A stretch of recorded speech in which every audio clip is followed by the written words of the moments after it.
So part of what we need to do to deal with that disaffection is to recognize that there's, in redoing our educational system, in redoing our police system, which needs clearly a lot of change, we have to think about what's problematic, yes, but also what's good. But we can't be knee-jerk about either. We have to really use our capacity for critical assessment. Hi, I'm Dr. Jed Macosko at academicinfluence.com and Wake Forest University. And today we have another wonderful guest visiting us. This is Professor Margaret Levi, and she's going to tell us a little bit about how she found her way in life and how she ended up in her career. So, Professor Levi, can you tell us a little bit about that? Well, I've always been deeply interested in politics. I feel like I'm going to be telling a Kamala Harris story here. I wasn't in a stroller. I was actually walking during the beginning of the civil rights movement with a very activist mother. And at 16, I was already a member of Students for a Democratic Society, even though I was still in high school. But I was also involved with a group, the Northern Student Movement, which was tutoring kids in ghettos in the North. And I, through my mother, who was in the League of Women Voters, ended up being in charge of the high school students who were helping to tutor in the Baltimore version of the Northern Student Movement Project. And that was the summer of 1963. So we went off to Washington, D.C., not very far away from Baltimore, to the March on Jobs and Freedom, and heard Martin Luther King and John Lewis speak from the Lincoln Memorial. So by the time I got to college, and I was also involved with the United Nations Youth. I mean, I was a very politicized being. Where did you go after college about then? China, and whether it should be part of the UN as I was in high school. I grew up in Baltimore, Maryland. And in fact, the house where we met for the United Nations Youth was the house that Christopher Jenks, grew up in. He had left Baltimore by then, of course, and his family had, but it was his house that he'd grown up in.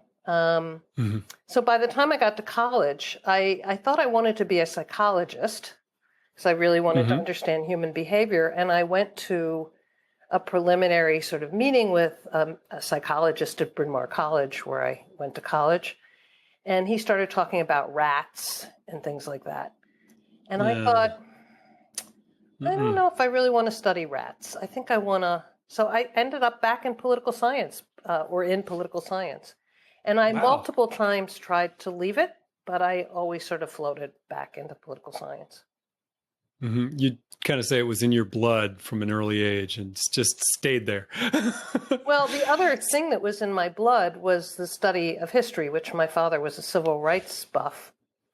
And so and he always made the argument, one, he was really interested in the history itself, but he also was always making the argument that there was an economic story here that was part of how you understood the Civil War and how you understood many movements. And so, not surprisingly, I became a very historically oriented political economist. Wow. Well, there's so much there that I want to ask you about, but let's keep going on your career. After you left Bryn Mawr, did you go straight to grad school in political science, or what did you do next? I went straight to graduate school, but I went in urban and regional planning because I thought I wanted to be an urban planner. I wanted to do something that was policy oriented, since I was involved in all the movements. So I wanted to and everybody kept saying, "Oh, you should go to law school. We assume you'll go to law school." I never ever had an interest in going to law school.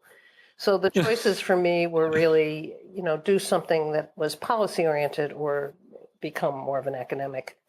And I spent a year in the urban and regional planning program it was a PhD program at Harvard. So connected to both the Graduate School of Design there, as well as to the Faculty of Arts and Sciences. And in that year, which was also the year of the Harvard strike, I realized that what I really wanted to do was be an academic who thought about real political problems, but was doing it as an academic. And so I shifted to political science and government department, as it was called, and got my PhD from the Harvard Government Department.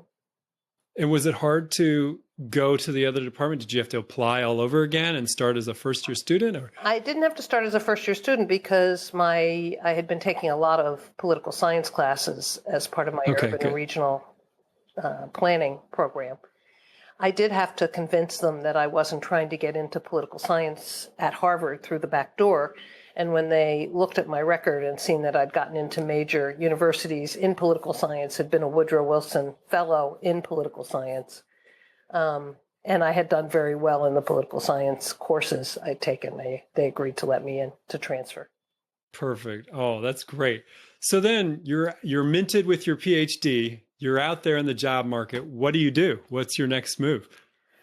Well, I had been to a private college, elite, first rate, but private college, and then gone to arguably one of the elitist of the elite private universities. And I thought, I really want to go to a public university to teach. And I'd really prefer to go to the West Coast because I'd like to explore other parts of the country, being an East Coast kid. I figured I'd do that for a couple of years and come back. And there was a job at the University of Washington, and I got it. Wow. And so there I went. And when I arrived in Seattle in 1974, there were still billboards up saying, because of the Boeing recession, will the last person who leaves Seattle please turn out the lights? Oh. So it was a rather depressed, it certainly is not a depressed area now, except for the COVID. No. But, you know, while I was at the University of Washington, where I was for more than 40 years, or for 40 years, Amazon blossomed, Costco developed, Starbucks began. Boeing was hardly maybe it was all due to you in town. Zillow is here.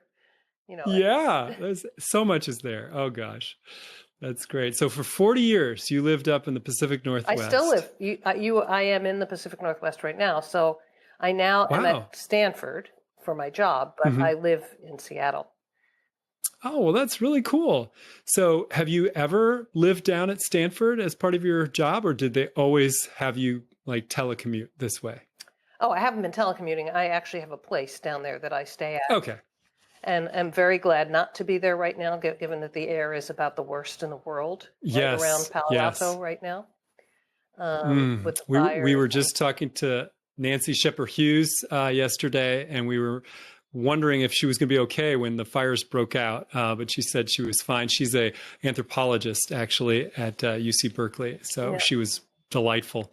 But yeah, going back to some of the things you said earlier, your dad was interested in the history of civil rights and the connection with economics and finances. So we were talking to Roger Smith the other day about how connected it is, the economic and political situations external to the United States and the times at which the United States has made forward progress in the areas of civil rights. Is that something you've come across too, that is the outside pressure or the pressure of the economic situation that allows things like the civil rights movement to move forward? So by outside, you don't mean international. You mean the internal? Well, I was surprised that Roger Smith said that it was partly due to communism taking over different countries in Africa and spreading the idea that America was a bad place to be allied with because look at how they treat people of color. Look at what they're doing. That put pressure on the U.S. government to open up to some of the ideas of civil rights. I was surprised. I don't know what you think about that. I'll be interested in reading his argument about that. Yeah, well, I don't know where he's written it. He just told it to us in this kind of a format in this interview. Yeah. But what was the connection you saw? You said that became part of your research, is looking at the economic connection to some of these political things. Tell us a little bit more about that. Well, I'm what is called a comparative political economist, and in fact, along with a few other people, Adam Jaworski, Robert Bates. Those are the primary ones, but there were others as well, really helped to generate the field of comparative political economy back in the late 70s, early 80s. Really taking economic reasoning, not necessarily narrow rational choice, but economic reasoning into thinking about political problems. So applying an economic framework, but bringing politics very much into it. And so the book that really made my career in a way was my second book. My first, believe it or not, was on police unions, an issue that's become very important recently. You should revise it and republish it. Well, I'm writing something based on it right now. But cool. No, I don't think anybody needs to read that book. I mean, I can summarize it very quickly. But no, my real passion it was after I came to the University of Washington and I started teaching with and then thinking with someone who won the Nobel Prize in Economics, Douglas North. And it really was very transformative of my thinking. And I wanted to apply economic history and the way economic historians thought and the use of economic models to really important problems about the ways in which governments and citizens interact with each other and the way that states form and develop. And so a book called Of Rule and Revenue was the sort of outcome of my teaching with Doug and then getting engaged in conversations with people like Bob Bates and Adam Jaworski, who were sort of thinking along the same lines about using models that came from economics to think hard about serious political and institutional and social problems. And Of Rule and Revenue traces the history of income generating systems for states, taxes, it uses a series of case studies, but starting in ancient Republican Rome. And the last full case is of relatively contemporary Australia. Interesting. So going through different modes of production, as it were, and looking at cases and how the organization of revenue extraction developed over time. And my big finding in that book, I started by thinking that what was going to determine the variation over time and across place would really have to do with economic transaction cost, how hard it was to extract the taxes. If you don't have incomes, if people aren't employed, if they're producing on the land only, you can't have an income tax, for example. If you don't have a port, you can't have a port tax. So, I thought it would be those kinds of variables and the cost of extraction that were simple economic and physical costs of extraction. And it turns out the big cost of extraction was a political transaction cost, which is really, will citizens comply with the taxation, or will they engage in revolt, or as some of the French did when they were confronted, and some of the Roman Republican Empire did when they were confronted with tax collectors, they killed them rather than pay back. So that's a form of strong noncompliance. I would say so. So I was interested in, really then became interested in what accounted for the variation in citizen responses as opposed to the physical determinants, and that led to another book. But out of that first book, I developed the notion of quasi-voluntary compliance, the conditions under which citizens or subjects might be willing to comply with government extractions when they're required, but they still need a cooperative or voluntary element to them. Interesting. And that led me to really thinking about what are the components of a trustworthy government, and when does it deliver on its promises, and how do citizens know that, and when is it being relatively fair in the way in which it's treating people. So those kinds of issues came to the fore. So there were always normative questions tied into my empirical explorations. Interesting. Well, you probably have a lot to say about where we're at right now in the United States. We have a lot of people that are fairly upset, and were in 2016, about the way things were being run. Bernie Sanders, Donald Trump both gained a lot of support from the populist movement, And people were upset, not so much about taxes, but more about globalization, it seemed. So tell us a little bit about how you see the modern day compliance with the government. Is it about taxes or is it about other things now? Well, as I said, that book on taxes was the first of a long series of studies that really looked at trustworthy government, and taxes were not the major focus.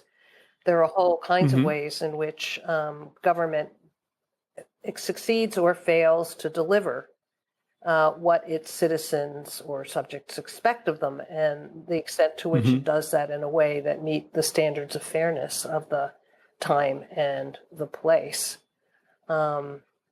There's another element of what makes for a trustworthy government, in my view, which is that it has the capacity and competence to actually enforce its laws. So I may be willing to comply because I think what the government is doing is okay or, reasonable, and that it's doing it relatively fairly. I'm more or less getting what I think I should be getting from it.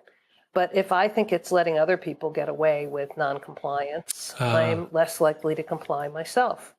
So one of the important roles of government is not to enforce the rules against those of us who are voluntarily willing to go along with them, but to be able to locate the free riders and ensure the rest of us that they will get punished, and that therefore we're not being suckers in being willing to comply. Yes. So when you apply that, when you think about that reasoning, and then it affects all kinds of dimensions. It's hardly just taxes. So it's all kinds of places where there might be a policy. My husband talks about how when he grew up in Seattle and nobody jaywalked.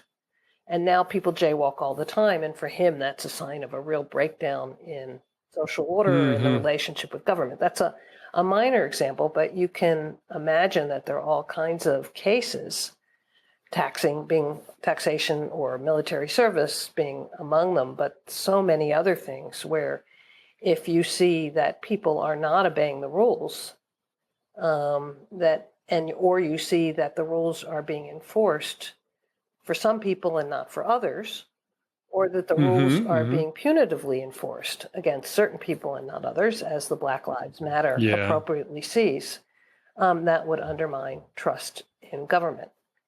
And so, there's several elements of what makes a trustworthy government. One is its demonstrated competence in actually delivering what it's supposed to deliver and delivering it of a reasonably high quality.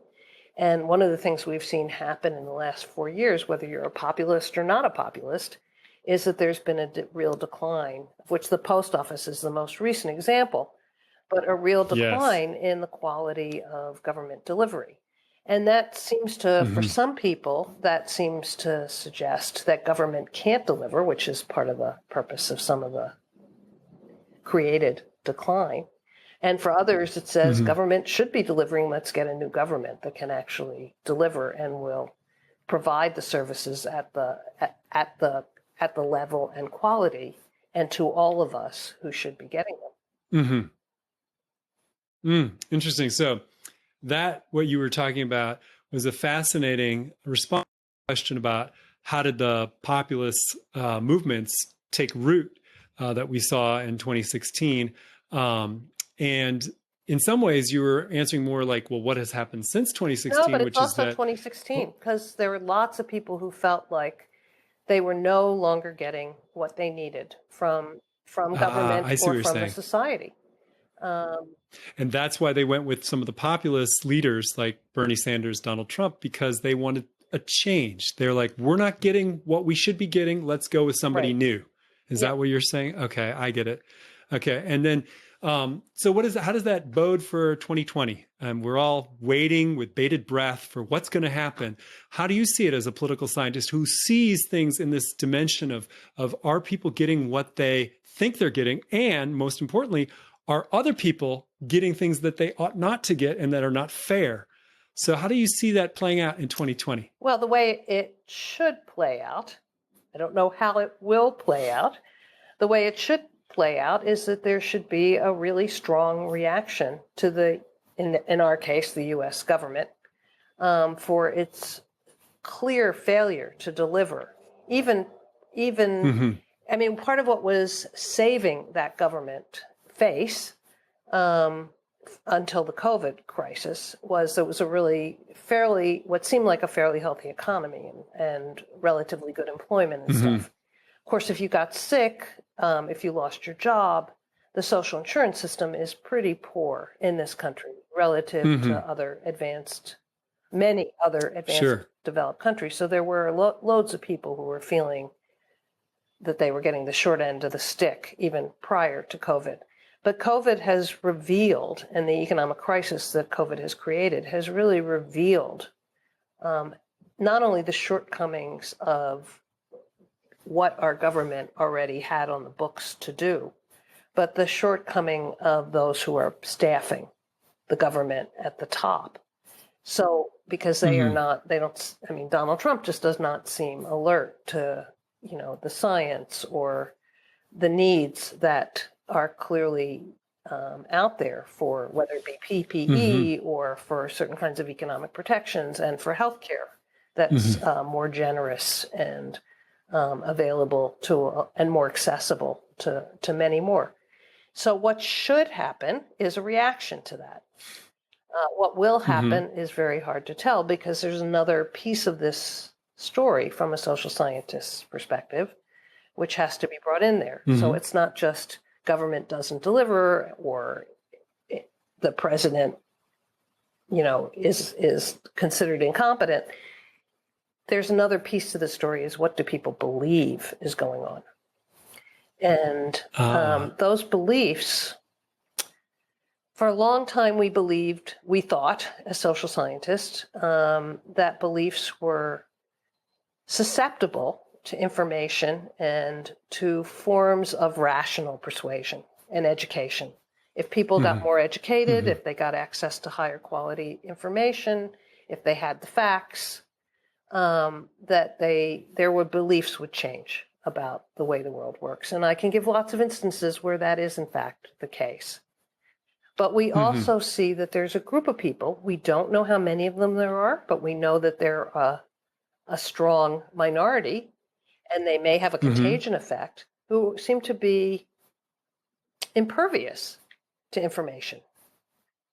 Dana Bash, the reporter, was telling the story the other day, I guess it was probably during the Democratic convention, that when McCain told this woman who came up to him during his campaign that, in fact, Barack Obama was not a Muslim and he was born in the United States, Dana Bash followed the woman afterward and started talking to her. And the woman was totally impervious to any kind of information that Dana could provide. And we know there are people like that. And that changes the calculation because then you're not looking at what the government is actually doing relatively objectively, how it's delivering to you.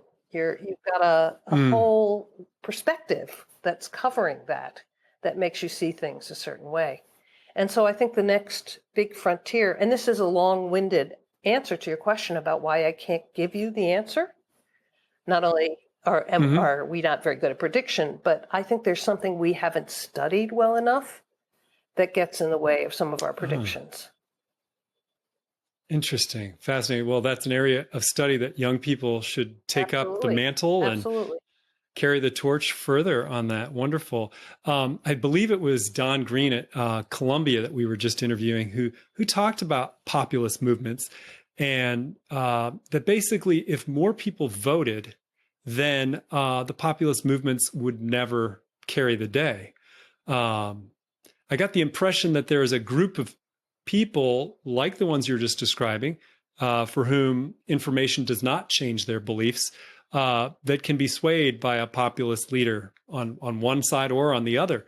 Is that sort of how you see it too? That if populist movements get a foothold, it's because the greater population is not voting to the full extent? No, I think they get a foothold because there's really disaffection in the society, deep disaffection. And it's not the populist. they're different. I mean, populism is this term that people are throwing around right now, and it means really different things in different places and for different groups. So I wouldn't characterize the supporters of both Trump and Sanders as being this, cut from the same cloth in any sense. It's not like one big populist movement. In fact, they have very different views about Bernie Sanders is arguing for a lot of government, right? Donald Trump is arguing for very little government. So, I mean, they have really different policy stances. But what they're both tapping into is a kind of disaffection that is coming from, and each of them has taken a slice of that disaffection and then played with it. In both cases, they probably do have some of their supporters who are these people who have beliefs that are not penetrable to information and other things. But in a lot of cases, like we could see during the Democratic Convention, that one of the things Sanders was trying very hard to do, and may or may not succeed in doing, is moving his supporters to understand that there's these larger issues that he deeply cares about, and which aren't, that in fact, the Democratic ticket could actually respond to many of these things, and a Congress reconstituted could respond to many of these things. So I think what you're calling populism is a deep form of disaffection, because I think I am calling people are not getting what they think they should be getting, and they're seeing others benefiting. And I think the anti-globalization movement is part of that. That there are certain elites that benefit very well from the form of globalization that has been prevalent for the last 20 or 30 years, and others who are big losers, and nobody seems to care about the losers. So they're looking for people who can speak for them, who can represent their voices, but it can come from many different kinds of political perspectives. So there's right wing and there's left wing, and they're not all populist. Some of them are simply disaffected. I mean, you don't call the civil rights movement a populist movement. You don't mean it. That you're using populist in a. I'm using it completely. I'm a physicist, so I just hear what these other people I've interviewed say, and I put it through my filter. Yeah. Tell us what populism really means. What I'm hearing you say is that populism is a bad thing, and it's problematic, that it creates this problematic politics. I mean, there can be. That's why I don't like the word, because I think we have lots of different kinds of movements.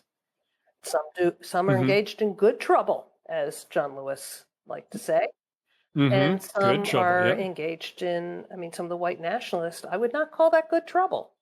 Or some of the weird anarchists on the far left, I wouldn't call that good trouble either. They're just trying to make trouble, and they're trying to break down the system, not find a way to make it better. Right. So how would you define populism, just so we can get that word clear in our mind and separate it from some of the other words that we should use and concepts that I was applying populism to? I don't use it. You just avoid that term. I generally avoid that term and talk about a movement for this or a movement for that, or a movement in this period, or. Makes sense. That's a safe thing to do. I've had a lot of people come through the system, been fellows at the Center for Advanced Study in Behavioral Sciences, who haven't who argue about populism, and I've been convinced by their arguments and by what they've said that it's too many things. So it's not a good term. Okay, well, let's talk now a little bit then, since we've got that clear. We're throwing out the word populism. We're using words that are more specific, like disaffected. The disaffected people in the United States are primarily disaffected because they are the losers of globalism. Is that what you would say? No, I wouldn't blame it on globalism. I mean, that's another word I wouldn't particularly use in that way. They are losers for multiple reasons. Globalism may be one of them, the certain kinds of global trade that has shifted where certain kinds of production is being done, and created a competition that lowers wages and standards of work in the United States in order to be competitive elsewhere. That would be something that might have to do with globalism.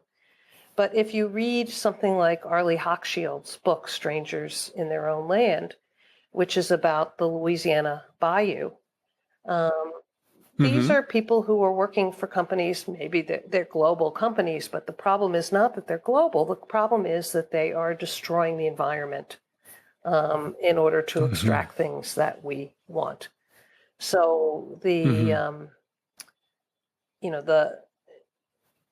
what's happening to the bayou is people are literally being poisoned by their water because chemicals have been dumped into the bayou. And into they're getting cancer from the air as well as from the water. They're working jobs that are just awful in many ways. And yet they are people who join the Tea Party and support Trump, even though some of them are environmentalists or care about their environment in some way. So we see very contradictory things going on, but they feel like they have been neglected by a number of things. They see government policies. She has this wonderful metaphor in there where there are these people, let's say from the bayou, who've been standing in line for a long time waiting to get their share of the pie. And because of the civil rights movement, they feel some black people get in front of them who aren't waiting in line. Terrible metaphor for that purpose. Some of the new immigrants come in, the disabled get recognized, whatever it is that they see that they're not getting their fair share. And that's why they gravitate towards Trump, because his rhetoric supports their feelings of being disenfranchised in that particular way. Which is not globalization. Interesting. That has to do... No, that could have happened. Yeah. That could have happened if companies hadn't gone overseas. They just stayed in the United States and destroyed the environment in the United States. So you're right. It's not really globalization. It's this idea of being disaffected by people at the top. And that's what drives this larger and larger group of disaffected people in the United States that's really changing the political landscape. It's people at the top, but it's people at the top of government, people at the top of companies, people, it's not just that.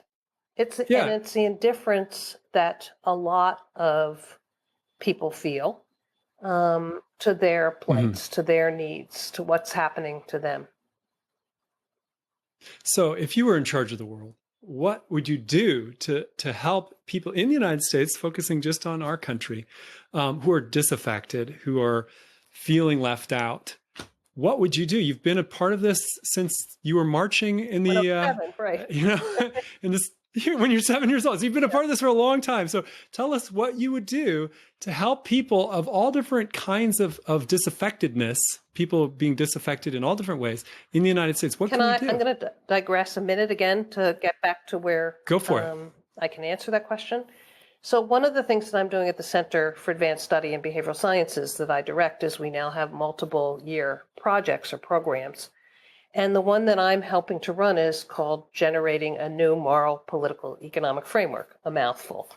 So since Adam Smith, there has been this evolution of political economic frameworks as the technology changes, as industry changes, as work changes, as we recognize government and the need for various things like social insurance, as wars come in, as depressions, et cetera. So we started with Smith, we got various other people in between, and we got Keynesianism, and now we're into this world of what, as I said, some people call neoliberalism or supply-side economics, which started with Thatcher and Reagan, and which really emphasizes that governments should get out of the way of markets, right? And that the thing that will regulate the market, as it were, is competition. That if there's no interference, there will be competition, and that will regulate the market and give us everything we want, focusing on us as consumers and needers of things. Well, what we're seeing is that system, as all systems prior to it, all frameworks prior to it, is beginning to really fail. And it was failing well before Trump got elected. It may even be part of the reason he did get elected, because it was enhancing this disaffection. because people weren't getting what they needed from this kind of approach and the kind of regulatory apparatuses that got put into place. So that leads us to the question that you were asking about, what do we do? So what our project is part of a larger network of groups and people really thinking about what does that next framework look like. And that involves thinking hard about the role of government, that's thinking hard about markets, it's thinking hard about, the big technology companies are something that have developed post the kind of legal frameworks and political economic frameworks that we had in place, and we haven't caught up with them yet. So I think in many cases we need a reset. We need a new framework, yes, but one of the things that framework should do is to help us. I think we need to go almost agency by agency and think about, there was something that was right as well as something that was very wrong, in my view, about the movement to limit government.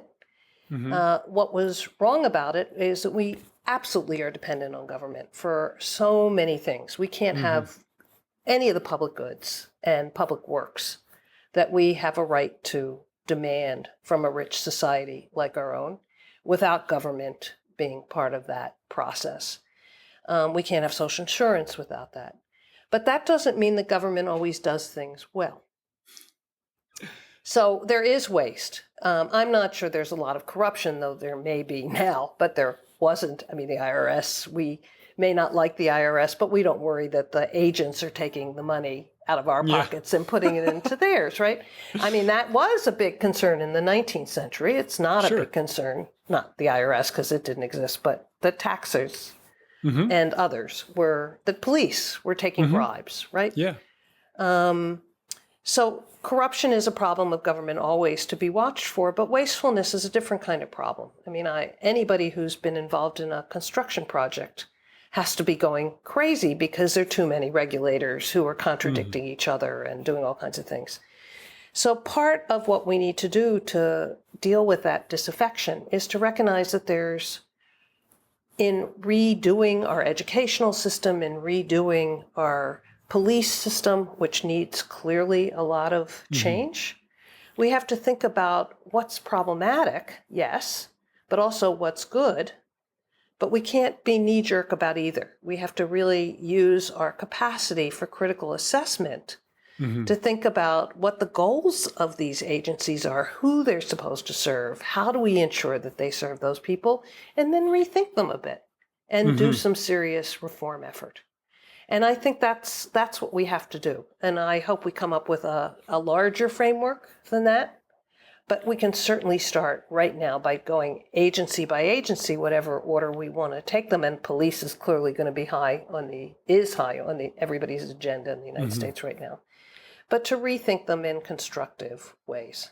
Well, that would be really good. And do you think, maybe looking at this as sort of a silver lining or whatnot, but had we gone straight from Obama to Hillary Clinton, would there have been a reset? And maybe this is an opportunity here with, a Trump administration in between, let's say, Obama and then a Biden administration, that provides a reset? Or another silver lining, is COVID an opportunity for some of this kind of reset that wouldn't have been present if we hadn't had COVID? I think COVID is the big reset. Okay. I think we would have had a reset eventually. I'm not sure Hillary Clinton would have done it. I think she certainly would have improved things from my perspective relative to Trump. But it needed, just the Great Depression. These are awful, great wars. These are awful reasons, crises like COVID.